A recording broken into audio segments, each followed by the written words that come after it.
আমরা আল্লাহ দ্বারা সুরক্ষিত, টেকনোলজি দ্বারা না।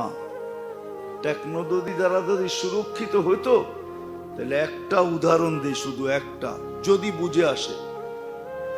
জানি না বুঝে আসবে কিনা সবাই, একটু ধ্যান দিয়া শুনলে হয়তো বুঝে আসবে।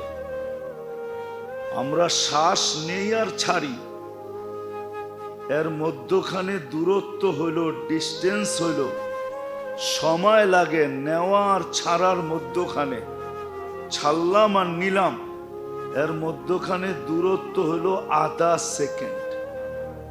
এরকম বিজ্ঞান বলে ন্যানো সেকেন্ড, এরকম আধা সেকেন্ডের থেকে কম।